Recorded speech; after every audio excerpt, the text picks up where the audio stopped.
देखिए 4 फरवरी 2024 को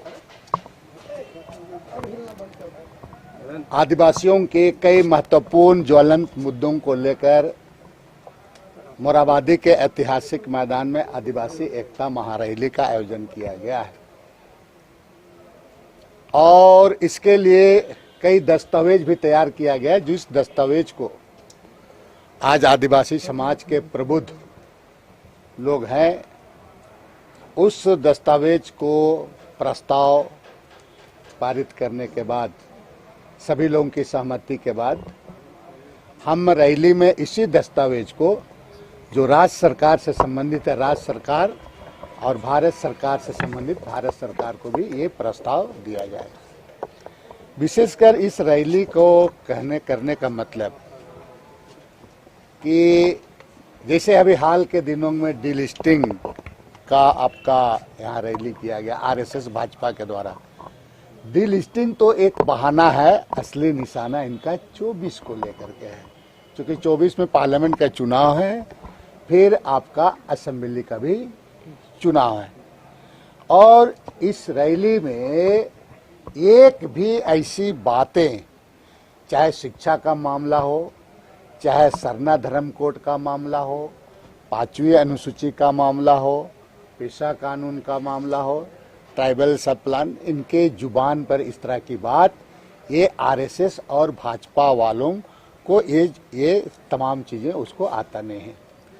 आज जरूरत है कि एक से एक विद्वान और शिक्षाविद आदिवासी लोग भी हैं, उसको यहाँ पर केवल हम एमएलए एमपी बनने के लिए नहीं, लेकिन उन लोगों को भी उसकी उपयोगिता कैसी हो, उनकी बौद्धिकता को हम कैसे ले करके आगे बढ़ें, तभी ये राज्य का कल्याण हो सकता है। और इसी को लेकर के हम रैली का तैयारी और दस्तावेज को आज हम मोहर लगाने जा रहे हैं। दस्तावेज या प्रस्ताव नहीं, हम इसको दस्तावेज प्रस्ताव, हाँ प्रस्ताव को हम मोहर लगाने जा रहे हैं सर। डिलिस्टिंग को लेकर एक तरीके का आपका काउंटर होगा क्या आपकी? नहीं, ये काउंटर नहीं है, लेकिन जिस तरह से आरएसएस और भाजपा इस राज्य में नैरेटिव सेट करते हैं और चीजों को परोसने का काम करते हैं, भोले भाले लोगों को इन चीजों को बताने की जरूरत है और इस पर चर्चा बहस होनी चाहिए उसमें। क्योंकि देखिए, इनके भाजपा में इनके बीच में लोग, जो लोग ज्ञानी लोग हैं, ज्यादा से ज्यादा यूपी बिहार के लोग हैं ना, तो ज्ञान तो ही लोग देते हैं और उसी के अनुसार चलता है। अब देख रहे हैं यहाँ पर अभी हेमंत सोरेन जी को ईडी का 8वां सम्मन आ गया और चुनौती भी हो गया, उसको चैलेंज भी करे, चुनी हुई सरकार को चैलेंज चुनौती, ये सिर्फ और सिर्फ चूंकि इसलिए कि आदिवासी का बेटा मुख्यमंत्री है, वो कैसे रहेगा, 5 साल कैसे चलाएगा, रिकॉर्ड कैसे बनेगा कि 5 साल चलाया, और लगातार डे 1 से इसको अस्थिर करने का प्रयास करा। लेकिन इनको पता नहीं है कि जब 12 साल में जनी शिकार भी निकलता है, 12 साल में जनी शिकार निकलता है और आदिवासी अब घुसा जाता है, ये क्या ईडी सीडी बीडी। एक तरफ से आप बोल रहे हो कि भाई आप क्या बोले कि आप आइए नहीं तो हम आएंगे, ये चुनौती देंगे, लो ऑर्डर भी, इस तरह का लोगों को अंदर अंदर बहुत खुन्नस है।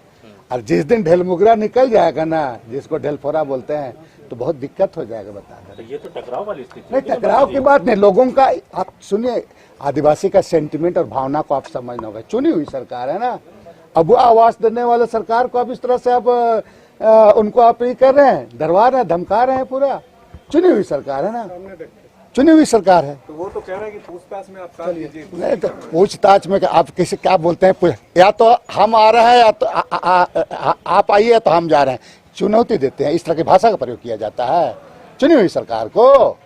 तो 7 वर्ष ये झारखंड प्रदेश है, ये नागपुर नहीं है, इस बात को आप समझ लीजिए। तो आप आदिवासी समाज भी तैयार है फिर? आप नहीं कह रहे हैं कि तैयार, सड़कों पर आने की स्थिति नहीं बन सड़कों पर नहीं, लोगों में बहुत आक्रोश है इस चीज को समझ, बोले ना ढेलमुगरा वाला बात, आप समझ लीजिए इसको, सब चीज पे आप लोगों के रैली के खिलाफ